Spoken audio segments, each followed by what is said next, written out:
The West is naturally Western and naturally trends towards the right, politically and economically, which means the West is conservative in its religion and politics.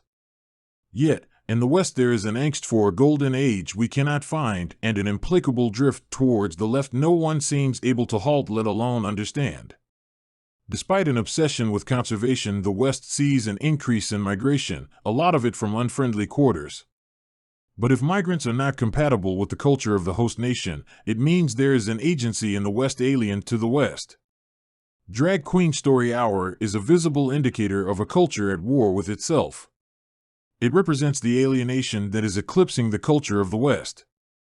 But the process started long ago, perhaps in the 1970s, with the rise of gay liberation. In Canada, the disastrous bathhouse raids is suggested as the watershed event. But gay marriage hardly explains the West's descent into sexual licentiousness.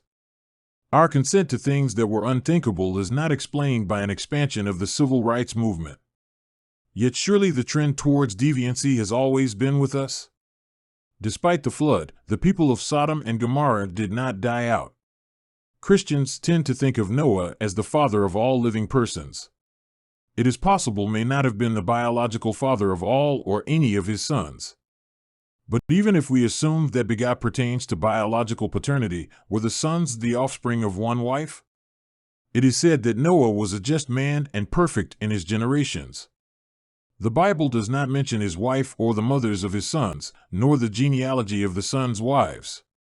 There is ample room for sin to be transmitted to the race of man, even after the flood. The races of man are traced to Noah's 3 sons, but would it not be wiser to trace them to their wives? Did the tribes separate out because of an unreconcilable difference between the women who got off the ark? What is not disputed is that there are genome differences between the different groups of men, and that there was a separation that increased the preponderances of some physical features over others in the different gene pools. Ham, Shem, and Japheth are the names of the 3 sons. Genesis 10 lists at least 70 descendants of the sons. Some writers believe he may have had 30 children in all. Japheth and his descendants settled north of the Mediterranean, around the Black Sea, the Caspian Sea. The peoples he fathered include Persians and Sumerians. Shem settled down around the Middle East. His people included the Hebrews, Abram, the Babylonians, and various other Middle Eastern peoples. Ham spread out around Red Sea, the Nile. It is said his 4th son, Canaan, settled Judea. Japheth was the oldest son and Shem the second oldest. Japheth had 7 sons, Gomer, Magog, Madai, Javan, Tubal, Meshech, and Tiras. Gomer's 3 sons were Ashkenaz, Riphath, and Togarmah. Javan's 4 sons were Elisha, Tarshish, Kittim, and Dodanim, Genesis 10 verses 2-4, 1 Chronicles 1 verses 5-7. Japheth's tribe migrated to areas around the Black and Caspian Seas, around the Taurus and Amanus Mountains in Asia Minor, and the Greek islands, Aegean Sea region. They are thought to have settled in the islands of Cyprus, Crete, and Rhodes, settling in Europe as far as Cadiz. Some writers have speculated that from Gomer arose the Oriental nations like China, from Magog sprung Russians, and Javan produced those who would eventually migrate to Japan. Japheth's descendants also gave rise to Sumerians, Scythians, the Medians, and Pairs, who would later form the Medo-Persian Empire, which is considered the most powerful in ancient history, Phrygians, and others. Shem's 5 sons were Elam, Ashur, Arphaxad, Lud, and Aram, Genesis 10:22, 11:10. Aram's sons were Uzi, Hul, Gether, and Meshech, Genesis 10 verse 23, 1 Chronicles 1 verse 17. Arphaxad's firstborn son is Sulla, Genesis 10 verse 24. Sulla's firstborn was Eber, whose name was used to derive the term Hebrew. Abraham, the great-great-great-great-grandson of Eber, was known as Abram the Hebrew, Genesis 14 verse 13. It was through the line of Shem that Jesus, the Savior of mankind, was born. Shem and his descendants are believed to have migrated to the mighty Euphrates River and the Arabian Peninsula. They also reached a section of western Asia Minor and, according to Josephus, as far east as the Indian Ocean. Shem's progeny gave rise to the Persians, Assyrians, Chaldeans, Babylonians, Syrians, Lydians, and others. Ham name means hot, heat. Brown, Hitchcock's Bible names, had 4 sons. Their names were Cush, Mizraim, Phut, and Canaan, Genesis 10 verse 6, 1 Chronicles 1 verse 8. The 6 sons of Cush, Ham's oldest, are Seba, Havilah, Sabta, Rama, Sabteca, and Nimrod of Babylonian fame. Rama's sons are Sheba and Dedan, Genesis 10 verses 7 to 8, 1 Chronicles 1 verses 9 to 10. According to Josephus, Antiquities of the Jews, Book 1, Chapter 6, the children of Ham migrated to the lands of Syria and Ammonius. They also populated many parts of northern and eastern Africa, including Egypt, Ethiopia, Libya, Algeria, Tunisia, and other areas. Canaan lived in the part of the Holy Land later known as Judea and lent his name to the general area of Canaan, which later became the home of the Israelites with Joshua as their leader. What this suggests is that Christianity arose from the descendants of Shem, the second son, but the peoples of Christianity are the descendants of Japheth, the elder son. Ham likely gave rise to Islam.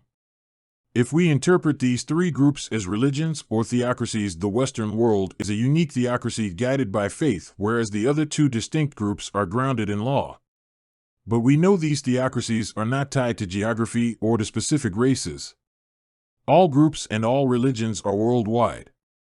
This being so, we can assume some degree of cross-contamination. There are no pure examples of any of these groups, which is why the no true Scotsman argument is pertinent. Christianity and Islam and the Eastern religions are not distinctly divided, but then capitalism, which is associated with the West, is not clearly delineated from either socialism or communism, which have overtones of Eastern despotism. The despotism of the East is closely aligned with Shem and Ham, but elements of it has percolated into the governments of the West. In other words, we cannot look at the conventional ways of understanding the institutions of man nor categorically place one or the other group solidly in the East or the West. But, if we are to hypothesis a right and a wrong and a normality that is divorced from deviancy, where would we draw the line? We have already realized the conventional way of dividing up the theocracies and worldviews is not working. Indeed, the world has spent a lot of effort in proving normalcy is not a true category of humanity, but an illusion created by bias against those who appear different than those in the observer's group. The one thing we can be certain of is that the entire gamut of all possibilities cannot be equated to normalcy, otherwise the word loses its meaning. Nor is it feasible to imagine normalcy being determined by a majority vote. Normalcy is not equitable with majority or commonplace. The Black Death was never normal and never normalized regardless of the level of the infection. But in the context of this essay, what we need to ask: can normalcy be linked to a particular theocracy? The answer is that it can be. Normalcy can be correlated with connectivity. What is deviant is enemy or a sense that one has no connectivity to others.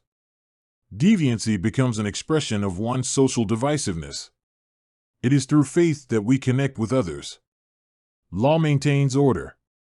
The legalist is actually in danger of becoming mechanical. Some have called the condition anal retentive. But it is not normal if humanity requires socialization. It ought not be difficult to understand the normal person is a fully socialized person. The only thing we need to ask: can the law socialize people, or are people best socialized by legal systems or by means of faith? By faith we mean the condition of trusting others or being willing to give others the benefit of the doubt. A person of faith will extend help to another, assuming the one helped will respond positively to the help and be in a position to help others. A person of faith is more likely to respond to others based on his or her opinion rather than rules or orders given by the state. So the person of faith is more likely to connect with others on their own level and respond to the other person's needs, rather than according to the guidelines established by the state. In fact, in cases of genocide, there is always a people who are willing to judge others by the standards established by the state or some other law-giving authority. Therefore, it is probable that any system, even a theocracy, that is governed by law and by legal systems, will produce people who are less socialized than people who are governed by faith. Trust in others is hindered by obedience to a regulatory state. Thus, a theocracy based on faith will produce better citizens. But the problem is, if there is a divisive force that sows division, then doubt will increase, and faith will decline. Then law will be expanded to replace faith. The rise of Eastern theocracy is the prevalence of law because of a lack of faith. The regulatory state is simply a reaction to the increasing tendency of all men to lose faith. Fear ushers in law, and law eliminates the need and desire for faith, perpetuating the problem that caused the decline in Western theology and the rise of Eastern theology in the first place.